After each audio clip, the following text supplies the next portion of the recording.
In this video, we are going to learn how we can insert or delete row or column in Excel.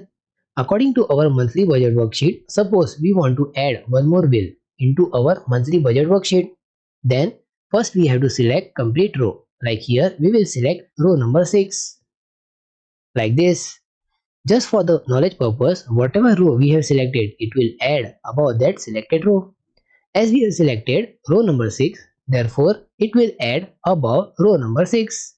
Shortcut key for adding row is Ctrl plus. Therefore we will press Ctrl plus. Like this. The moment we have pressed Ctrl plus, new row is added above row number 6. There are another way also to add row in our Excel worksheet. First select row like this. Then do right click. Then click to insert.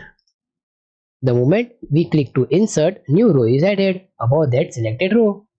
One more way is first click to home tab, then go to cell section which is there in right hand side over here. In that click to insert and then click to insert sheet rows. New row is added. Suppose we want to delete row, then press Ctrl minus like this, or do right click and click to delete like this, or first click to home tab like this, then go to cell section area over here. In that click to delete and then click to delete sheet rows like this. These are the way we can add or delete row. We have learned about rows. Now we will learn about column. Just for knowledge purpose, whatever column we have selected, it will add before that selected column. So select according to that. Suppose according to our monthly budget worksheet, we have to add one more month.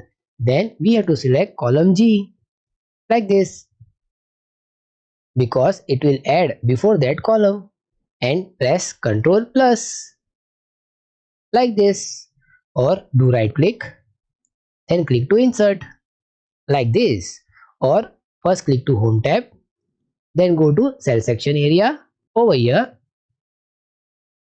then click to insert and in that click to insert sheet column like this. Now suppose we want to delete column, then press Ctrl minus like this, or do right click like this and then click to delete, or first click to home tab over here, then go to cell section area over here. In that click to delete, then click to delete sheet column like this. Try this insert or delete row or column in your Excel worksheet, and I will see you in next video. Take care.